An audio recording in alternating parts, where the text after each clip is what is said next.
Hi everyone, welcome back to my channel. If you're new, my name is Julia, and if you saw this shirt in my last video, no you didn't. I know it's been a while since I've been back recording, but I'm here today to break down and discuss the Dance Moms reunion, basically everything that happened before the reunion, during the reunion, and post-reunion. And it's a lot of stuff, so I want to get into it and I really want to discuss it from a very, I guess a viewer perspective, but also try to bring some nuance to the situations. So without further ado, let's get into it. So pretty much before the reunion, I think the biggest drama that came from it is the fact that Maddie, Mackenzie, and Nia were not going to be in attendance. And that was such a huge blowout all over social media. And that was what the news outlets were really peddling. And I'm over here like, I think this is a non-issue. Okay, like this is a non-issue. Like, yeah, they all got together for their high school reunion. Okay, they all got together for their high school reunion. But if a couple people don't want to show up, what's the big deal, And I think it's because Maddie was seen as the golden girl, right? So Maddie was the favorite on the show. Mackenzie was constantly pit against her older sister to feel like inferior to her, in her shadow. And then Nia was the only black girl on the team. And so obviously people really wanted to hear their perspectives, but I feel like these girls just got harassed so much on social media. And Mackenzie came out and said, we just don't want to go back to that. We just don't want to revisit that. And I think that's completely and totally valid. And I think a lot of the vitriol came towards Maddie because even like the cast members like Jojo in the reunion, she talks about how, oh, it's like they want to erase their past. Kira was getting all messed up and angered on social media. And it's just like, y'all need to just pipe down a little bit, okay? I don't know why people think that because Kenzie, Maddie, and Nia don't really want to align themselves with Dance Moms as such, it seems as though like they're not grateful for it. And that couldn't be further from the truth. They all talk about all the opportunities they got from the show. They're grateful to the show for the platform it gave them, but are y'all expecting them to kiss Abby's feet constantly, kiss Lifetime's feet, go to Brian Stinson's office and just be like, like literally like, thank you so much for my life? Like, no, like I don't understand what these girls need to do in order to show that they're grateful for the experience, but they'd like to move on with their lives. They'd like to proceed with other things, and this was in the past. And why would you want to revisit something that painted you, like Maddie, as a brat, painted her as a sore loser, painted her as a hoarder of all the awards, painted Mackenzie as the weak little sister and, the underdog to her. And I think people really empathize with Kenzie, but again, that was really hard for her to go through. And then Nia, being the only black girl on the team, being constantly the subject of Abby's subtle racist digs, wanting to stereotype her and being painted as the weak dancer. I mean, why would you want to revisit that? So I'm in full support of them for not wanting to go back. So then we get into the reunion itself. And the reunion starts with all the girls getting ready to go to LA to fly out for filming. They talk about their sentiments on how they're feeling, what they're going to wear and all these things. And so they're really kind of they're giving us the rundown on how everything began and how they're preparing. And then we see them actually arrive in the studio, I'm guessing backstage. And, we see kind of how like, if it seems a bit awkward, it seems a little awkward for some of them, like Jojo meeting Brooke and like Paige and everything like that. Like it's clearly kind of an awkward thing going on. But I think they were all just trying to be as professional as they could. They also showed them recording the live stream. So on Instagram Live, they recorded themselves saying, hey, we're here for the reunion. That's kind of how it broke that they were doing the reunion. They recorded that live, so it showed them recording that. I didn't realize they recorded that clip so close to them arriving. Like I thought they recorded that like well after they had finished filming because they all seemed to be getting along pretty well. You could tell like that there was some awkwardness there, but I feel like most of them were being pretty professional and covering it up pretty well. So I was just surprised to see that. And then we get into the start of the actual reunion, the discussions, and we see Brooke, Paige, Chloe, and Kendall go out on stage. And they immediately talk about the whole topic of Maddie's party that they had. Brian Stinson asked them, oh, so you guys had a party at Maddie's house? Well, who in the building wasn't there? And they're like, yeah, well, not everyone that's in this building was at that party. And it became like a whole discussion at how they were excluding them. And that's where we get into Christy's phone call. So Kelly's FaceTime call to Christy, and Christy's basically saying that Melissa was, orchestrating this whole thing and trying to make herself look good, and she wants to save face for any blowback that she'll get, and she wants to make sure that people don't talk negatively about her. I'm pretty sure Kalani said the same thing too, and it was just a lot of energy and hate for Melissa. Last night we have off camera, a big reunion at Maddie's house. It was a surprise party for my birthday, so. I mean, I feel like it's weird. We've never been invited like that. Was everyone here at Maddie's party last night? No. No. Just us. Not all of us. I wasn't invited by Melissa because Melissa set this up to make sure that none of us said anything bad about them at this reunion. You hear Christy? Melissa has been orchestrating and playing everyone as long as I've known her. She saw an opportunity to absolutely throw a fire blanket on any bomb that was going to go off today, and she took it. And anybody who thinks different you're delusional. Right. Yep. Yeah. Jojo, you aren't getting invited because you threaten her kids because you're successful. Somebody who doesn't like drama or doesn't want conflict, she sure orchestrates a lot of it. And then she hides behind whoever. And I thought it was way too much and too excessive. But then Christy explained on Back to the Bar, reacting to the FaceTime call, she reacted to all the backlash and she was like, I don't like how it seems that Maddie, Kenzie, and Melissa, like, they don't really want to talk about Dance Moms outside of the show. So, like, for example, like being posted with the girls. So she explained that one time Brooke was out with them and she was going to take a selfie, but then Kenzie and Maddie seemed uncomfortable with the selfie, and that's when Brooke was like, oh, we're not going to post it. And so she was basically saying like, oh, Maddie and Kenzie don't want to ever post about Dance Moms unless it benefits them. That's essentially what she was saying. And my thing is, I don't blame them if that's their sentiment, and here's why. Because every time these girls post about each other on social media, it's always a blowout. It's always like some type of discourse about Dance Moms that people don't want to let go. I mean, let's be real here. It's 2024 and we're referencing things that were discussed in 2011, that were aired in 2011, 2012, when that was like half their life ago. It's like, why would they want all these people going at it in their comments? And so I'm in full understanding and support if they don't want to have fans rehash stuff in their comments.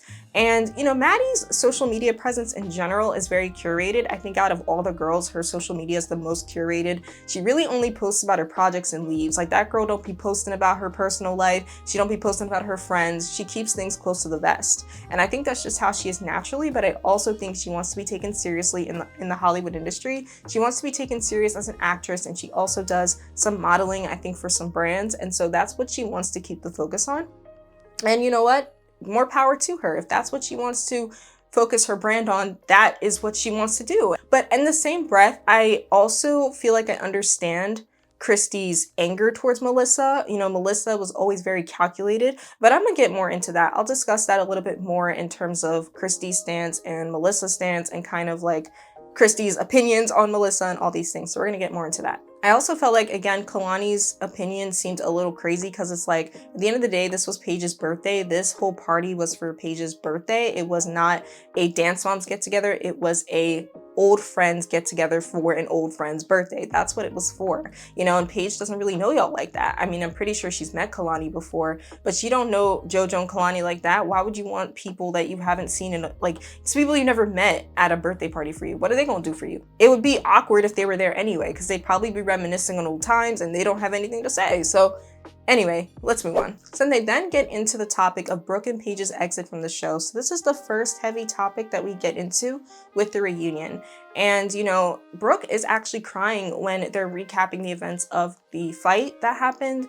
You know, they watched it, she starts crying, and she talks about how on TikTok and on these social media platforms, it's become a meme, and they even themselves love to poke fun at it. They've spoofed it so many times. Like, the Dance Moms girls have got on social media so many times over the years joking about the fight, and I love that they can find some joy in it and make it lighthearted.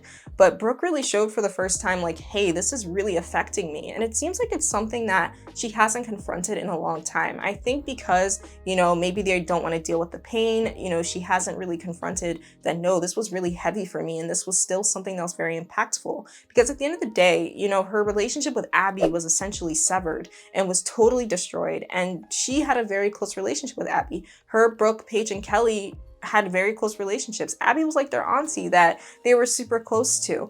And, you know, Kelly and Abby had a very strong friendship, and I think it was all hitting her at once. And so I really commend her for being that vulnerable. Although I wish she wasn't vulnerable on a public platform like Lifetime. I hate that they got footage of her tears, like that these girls gave these people their tears. I wish they could have done it on their own, but they don't own the Dance Moms IP, so I don't know how that would be going down legally. I don't know if they could legally do a reunion of their own, but alas, I'm still grateful that at least she started to unpack that on stage. They then want to question Kalani on her side of the whole blowout with Two Sapphires, that duet that kind of broke Dance Moms. And Kalani is really afraid to go on stage by herself, which I found very interesting. You know, she's met Brooke before, but I don't think she's ever met Paige. And I think in general, she didn't know how they were going to react, because she mentioned that, hey, we haven't really talked about this whole thing. Like, whenever we have met up, we never discussed the duet. We never discussed anything that went down. And so I think she was worried that they were going to come for her, which I don't blame her for. I probably would be feeling the same way. So Kalani's like pleading with Jojo. She's like, I'm not going to go out on stage unless you come with me. So Jojo was really her emotional support during this reunion, which I also thought was really interesting, because I didn't think they were close like that. You know, I know they were really close from AUDC, so they have a history, but I didn't realize it still spanned up until now. But maybe it's because Jojo's the only one that, you know, Kalani, I guess like Jojo's the only one that doesn't really know the rest of them like that, so they kind of teamed up on their own. That's what I'm thinking anyway. So Kalani gets out there, and Paige and Brooke immediately say, like, we know it wasn't your fault. You know, Kalani's saying, like, I was a kid, I was 12, I just wanted to dance. Like, I thought everyone knew that this was going down. I didn't think that this would cause so much vitriol and so much anger and so much strife amongst everybody, you know? And they kind of said, hey, no hard feelings. We knew you weren't a part of it. We knew it wasn't your fault. And so that was kind of nice to kind of get that reconciliation there. Then we get into Kelly, and they really show Kelly's reaction from backstage. It's very obvious that Kelly is still incredibly hurt by everything that happened. And she really took a lot of blame to herself. And I was like, dang, Kelly, I felt like she had me tearing up. I was over here tearing up for Kelly. I'm like, dang, this is the first time Dance Moms has ever made me cry. But I was feeling it for Kelly because she held so much guilt, you know, so much like mom guilt. She's like, I feel so bad. She discussed that, you know, she feels like she ruined her children's dance career, their love for dance, because at its core, Kelly was a dancer. Dance was a part of their family, their history. They love dance. And, you know, she feels like she killed their desire to want to dance again. And she even mentioned that if the fight had never happened, then maybe her and Randy, her husband, her ex-husband, they probably would still be together had it not been for the fight. And I thought that was crazy. I was in shock when I heard that. I was like, wow, you really think that if that fight hadn't happened, then y'all would still be together?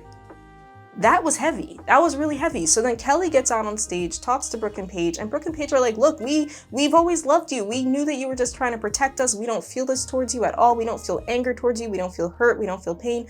And she just feels so bad. And, you know, she's tearing up, she's crying, and they all start to like cry and get emotional. And I was just like, wow, that's so crazy. Because I think another aspect of that was really interesting to me was, did they not talk about this for the whole span of 10 years? I get that it was a very touchy subject, of course, but it seems like they've never really discussed it. And mind you, I think they all came across incredibly sincere. I think Brooke, Paige, and Kelly were some of the most sincere people in that reunion. But yeah, it seems like they never really talked about it after it happened. And you know, about a couple months later or so, Paige ended up suing Abby. So I get that there was a lot going on at the time. And I think at the end of the day, they just wanted to move on with their lives. But I was like, y'all, I guess, haven't talked about it since it happened. So yeah, I thought that was really interesting, that it seems like they just didn't really discuss the whole thing, you know? So then we move on to Kendall, and honestly, Kendall didn't really have like a huge segment in this reunion. All they really talked about was the fact that Kendall cried a lot, and I think that she spoke up for herself later in the show. You know, they just talked about how she liked to cry, and I thought Kendall's position in this reunion was so interesting because, again, she also kind of came for Maddie and Kenzie a little bit for the whole party thing and Melissa, and kind of made it seem like, hey, it seems a bit calculated and shady, which is weird because Kendall was there. So it's like, I get it. I'm sure that they're still friends with Kendall, but hey, if I was them, I would be looking at Kendall a little differently. I mean, I would be giving Kendall a bit of the side eye. That's just me, okay? Like, I'd be giving Kendall a little bit of the side eye because she seemed kind of mad. She seemed kind of like hyped up about that. And I was like, girl, It's not that deep. But anywho, Kendall to me is very interesting, her placement in this reunion, because she's the only person that danced with everyone on that stage. And so I think she has a unique perspective where she can relate to Kalani and Jojo, but she can also relate to the OG girls as well. And I think Kendall, for the most part, apart from her talking about Maddie and Kenzie all weird, I think she did a great job holding her ground and also being empathetic to everyone. I think she really was very mature and very well spoken in this reunion. So I have to give her props, even though she had me looking at her crazy in the beginning. So that was Kendall. Another big part of the reunion is them discussing Abby going through her cancer treatment and chemo. And I hated this part of the reunion. I thought it was really distasteful for them to be showing Abby's cancer treatment, and Brooke just broke down. She was so sad. She's like, we had such a close relationship with her, and seeing her go through that despite everything is painful. Even Chloe got emotional. Chloe don't mess with Abby like that. Chloe doesn't desire to reconcile with her either. And so I think it's really, really sad that they showed that, and just very manipulative, because it's like, oh, you know, look at her going through all these horrible things. How does that make you feel? And it's like, I get that they have to touch on it because it was a big part of Abby's life. And, you know, her career, it really affected her career, but I don't think they needed to show that footage. They just didn't. And, you know, Brooke kind of talked more about, oh, I didn't feel like I needed to reach out. It didn't seem appropriate. I think Kelly also mentioned that she didn't reach out at the time, but it was very hard for them. So I thought that was really gross because, like I said, Abby wasn't there to kind of vouch for herself. And I know they have that footage and they have the rights to that footage, but it just felt weird. I was just like, yo, that felt so slimy and too deep. It felt too deep even for Lifetime. Kelly also admitted, and I also was very shocked by this, Kelly admitted that she would want to mend her friendship with Abby, that if Abby were to apologize, she'd be open to reconciling with her. He called you tonight and said, hey, I'm sorry all this happened, whatever. Yeah, I would. If she would apologize to me, I would be friends with her. And I thought that was an insane bombshell. I mean, I was surprised by it, but then also not surprised. And I think it's because, again, they have such a close, strong bond. And I think for people like you and I, we look at that and we're like, bro, we would never want to reconcile with somebody like that. We would love them from a distance, but they have such a strong history that spans decades, that spans childhood. And I think to myself of people I've known since childhood, because I do have friends that I've known since I was like 4 or 5 years old. Like the situation with Kelly and Abby, it was like a friendship breakup. And you know what they say? They say sometimes friendship breakups are harder than real breakups. And I think that's probably what it was with Kelly and Abby. They had such a close bond. They were so intertwined in each other's lives. So I think it's a very complex situation, but I thought that was incredibly reflective and insightful that Kelly admitted, like, yeah, I'd want to mend my friendship with her. And I think Brooke also said, I'd be willing to probably reach out to her. And Paige said as well that she probably would as well. So they're kind of willing to at least have a conversation and see where it goes. And we're going to talk about Abby's response. We're going to talk about what Abby had to say.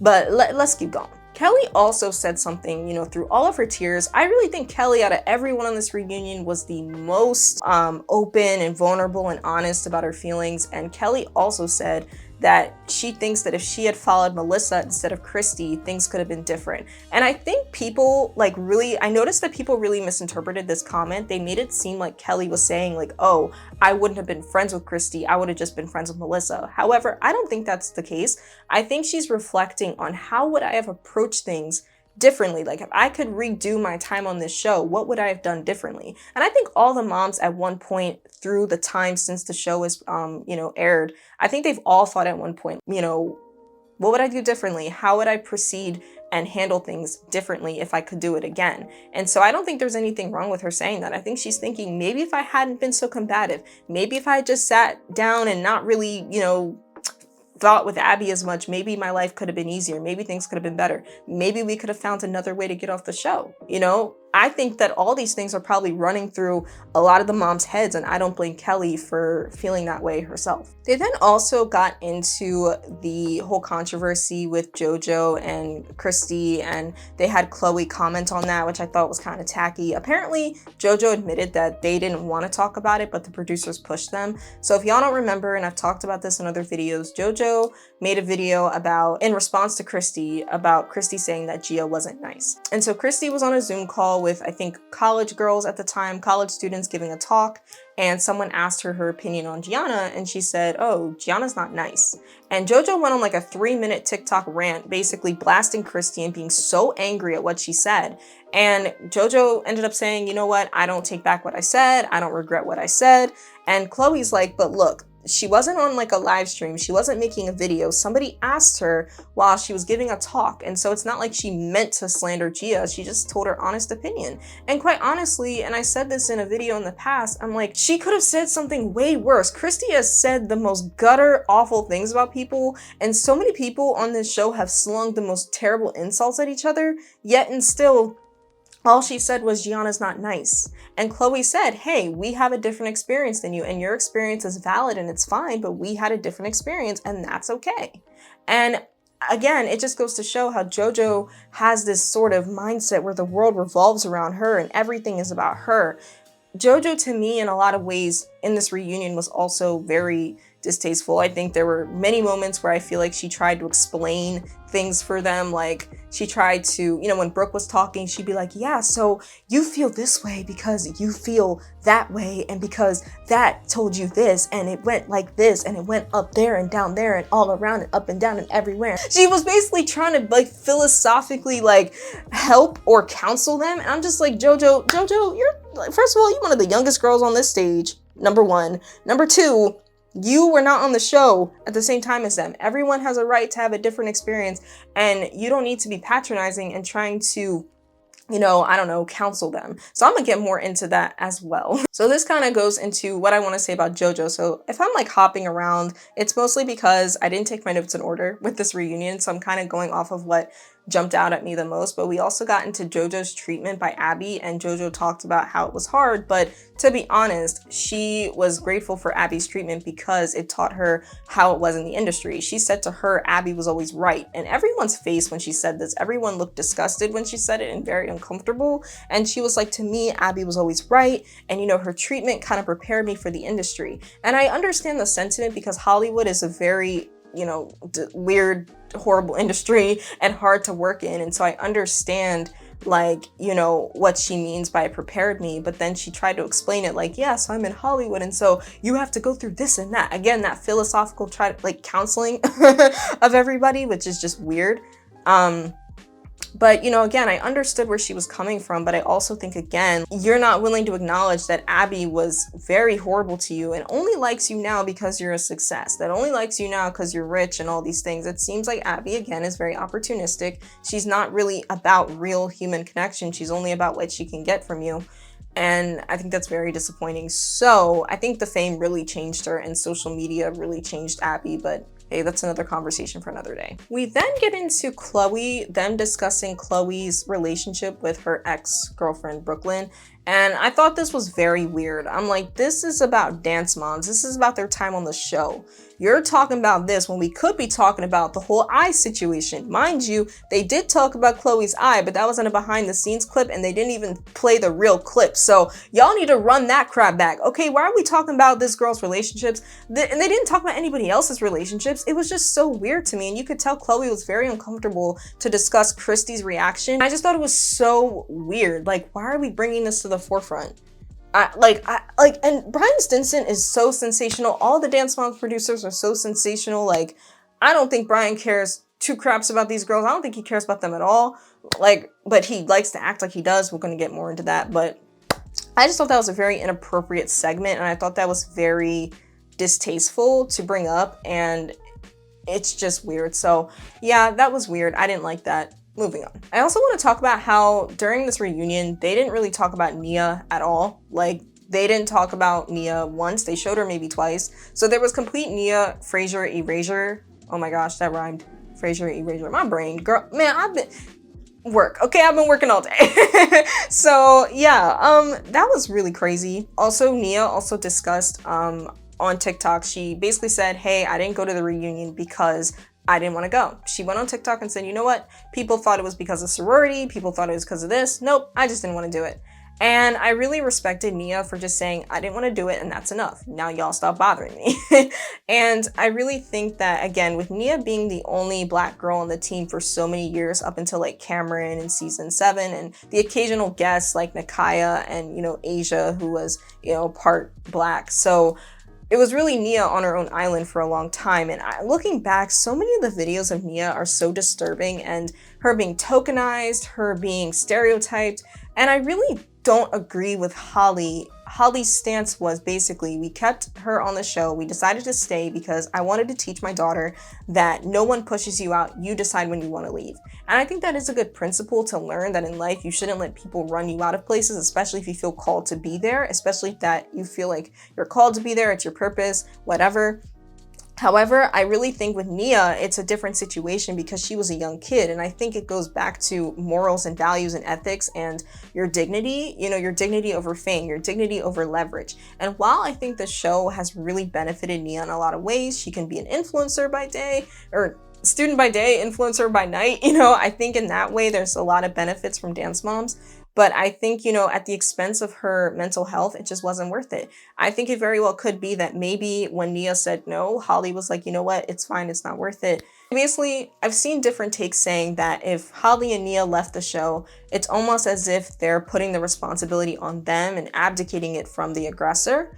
And I don't really agree with that. You know, I see where that stance is coming from, and I've seen that a couple times on social media that, oh, you're basically kind of making it the victim's responsibility to handle, you know, their business instead of making the aggressor stop. But personally, for me, at the end of the day, I think you should want to do what's best for you, and especially like Black people out there, Black women, whoever, you need to do what's right for you and what's good for your peace. You don't need to worry about the optics. And I think with that kind of stance, I think it's focusing too much on the optics of like, oh, like, you know, if I leave, it's going to be as if I'm taking responsibility. No, you're doing what's best for your health. You're doing what's best for your mental health. I think sometimes it's just as powerful to teach your child that, hey, this fame isn't worth your life. This isn't worth like your mental health for years and years to come. You know, like you're still going to be successful. You're still going to be, you know, strong and being able to make a way for yourself. And Nia, at that point, like I heard that apparently they could have left when the Zigglers left. And by that point, Nia had already solidified her time on the show and already solidified herself as an OG, as, you know, the only Black girl that held it down for so many seasons. And so I don't know why, you know, I just don't think it was really right. But I just wanted to bring that up about the Nia erasure because I thought that was really unfair. Then I want to get into kind of the last like big thing in this reunion that really like caught my eye, and it was Kalani having a breakdown over discussing one of the dances that had to do with, you know, the topic of unaliving yourself. And Kalani was just really just struggling with the whole idea, and she goes into the bathroom and Jojo follows her shortly after, and Kalani immediately is like, I want you in here. And it was really sweet. Jojo was very supportive of Kalani in this moment, and I think this was one of Jojo's starring or highlight moments in the reunion, that she was very, very respectful of Kalani and how she was feeling. Then Kira comes to the bathroom, and Kira's kind of like, oh, well, you knew they were going to talk about this, right? And I thought that was weird. A lot of people brought up how Kira seemed very cold in the reunion, but let's be real. I feel like Kira's been like this the entire time that they've been on TV. Like even in AUDC, and I never really watched it, but when I watched clips, Kira always seemed kind of cold towards Kalani. To fix it before you get in there. I'm trying to figure it out. Well, you're not doing a very good job at it. You need to focus more, and you need to listen to what they say. Okay. And stop being a brat, because you have this brat face on you. I want to sit in there and tell you how to act when you're sitting in there? Do you think I want to sit in there and give you corrections? No, I don't. So just say okay and get over it. Kira was never the type of mom to be comforting her daughter or to be consoling her. She always kind of let Kalani fight her own battles and didn't really like support her in that kind of way. And you know, I just thought it was crazy because when they came back out on stage and Kalani discussed her story dealing with, you know, mental health and like, you know, those sort of thoughts, Kira just kind of gave her a hug and said, I love you. Jojo was like, oh my gosh, I've never seen you guys say I love you to each other. Listen, I'm proud of you. I just want you to know that. Okay? You can go away now. You can go away now. I feel awkward. Love you. Love you too. I don't think I've ever heard you guys say I love you to each other. I've never seen you guys hug. Whoa! And it's just weird. And I think Jojo and Kalani ended up saying, I think it was either in like a podcast or I can't remember where they said this, but I think they mentioned that their moms don't like really cuddle them. And I think it's sad that they view like your mom comforting you in a time of weakness as coddling. I think that's really sad, you know, because at the end of the day, your mom is your mom. You're always going to be her child. And I think mothers are always going to feel like that need to want to protect and console their children. And so Kira's reaction was very strange. Granted, maybe she was uncomfortable being on camera. Maybe she didn't know how to react, you know, because it's been a while, but she's been like this consistently, so it didn't surprise me. Again, I'm very, you know, proud of Kalani for speaking up. I thought that was very bold of her, very strong of her, and I really thought that was very admirable of her. So that was kind of like the last big thing they talked about in the reunion. Then they ended the reunion with them dancing to Boss Ladies, and it was so weird because only Kalani, Kendall, and Jojo knew that dance. Brooke, Paige, and Chloe didn't. And I just thought they could have like maybe played the theme song, like living on the dance floor, right? Leave it on the dance floor, live it on the, it's living on the dance floor, right? Leave it on the dance floor is Abby's podcast. Okay, like I feel like they could have played that just to seem more inclusive. It was just weird to play Boss Ladies. Like I get that Boss Ladies was considered an iconic dance, but it was just so weird that they did that. Now I kind of want to get into like post-reunion thoughts and different people in the cast have had to say about the reunion. So I've already gotten into that a little bit with Christy's thoughts on the FaceTime call. So I also want to get into Abby's response.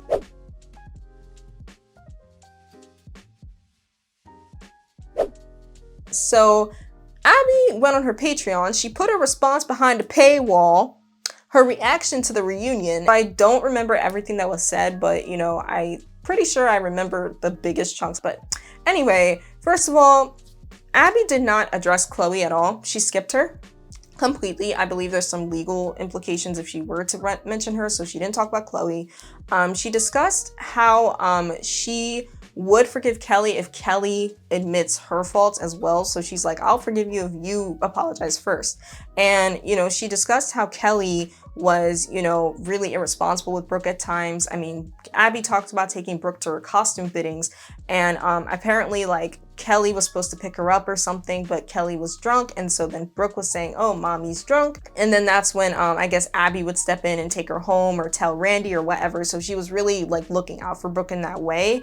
And then she also mentioned that the show didn't ruin Kelly's marriage. Her alcoholism ruined her marriage. I believe that's what she said. And I thought that was really inappropriate to air her out like that. Like, what are you talking about? I mean, I just thought that was crazy. Like, I'm just like, look, you were not in their marriage. And that's the thing. Abby lacks boundaries. Okay, Abby just thinks that she's about to know everybody's business.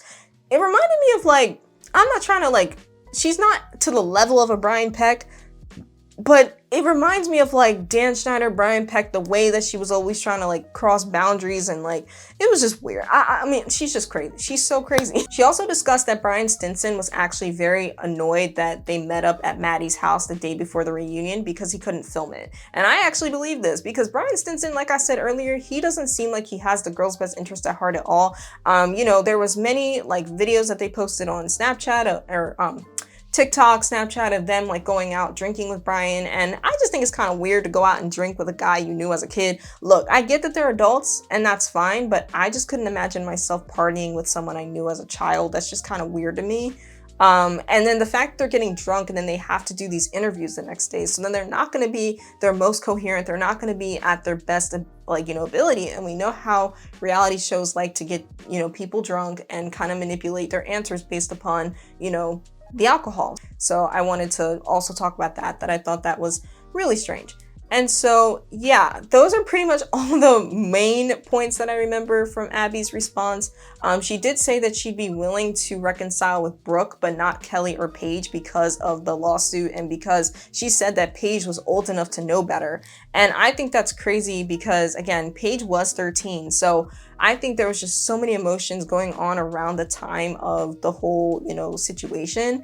And I will say that I don't know if I believe that Paige like said herself like, I want to sue Abby. Maybe she did, but I really think that she was following her mom in that instance. And I don't think it's fair to say that a 13-year-old understood what they were doing fully because their brains are not developed. And it goes back to Abby always wanting to blame the child for the sins of the mother or the father. It's like, it's so weird to me. I just think Abby's toxicity knows no bounds. So that's all I remember from the Patreon. Am I gonna pay the $10 to listen to the podcast before this video goes up? Well, we'll see. But yeah, so that was mostly like, I think the biggest bombshells from Abby's response. Also, going back to Jojo real quick, I want to bring up a couple more thoughts about Jojo. I think, again, Jojo's conduct through the reunion was kind of weird. You know, she wanted to seem like she was like so wise, and I think she also was, you know, trying to be the mouthpiece for everybody. And I think, again, Jojo still struggles to understand that everyone has different experiences and not everyone feels the same. And I was really grateful for Chloe for putting her in her place.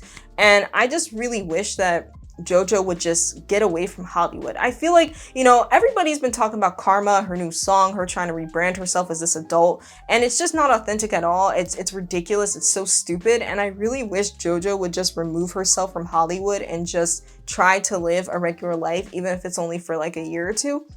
Because I think what separates Jojo from the rest of the girls on the stage, maybe apart from Kalani, is that all these girls have gone to college and have just been in regular society. They've integrated well into normal society, and they now have the benefits of being influencers by day, students by night, or influencers by day and workers by night. It's like they're in both worlds, and I think they get the best of both worlds.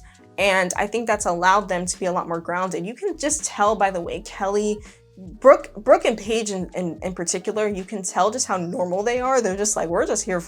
Like, we're just here to get a check. We're here to, like, you know, just have some fun with our friends. Like, you can tell that they have that down to earth essence about them. Same with Chloe. And I think Kendall, even though she kind of gets on my nerves, I do think Kendall also kind of has that vibe to her where she seems like a normal person. And I really think that would benefit Jojo a lot, because I feel like Jojo's also incredibly obsessed with material possessions and herself.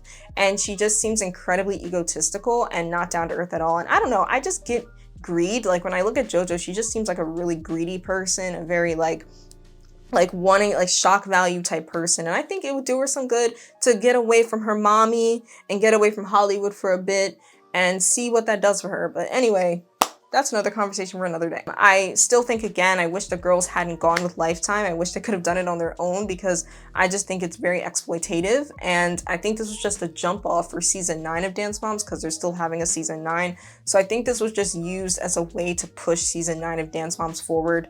And I just feel really bad for all the girls in this instance, everything they went through, but they all seem to be really, really strong and well-adjusted young women, apart from Jojo.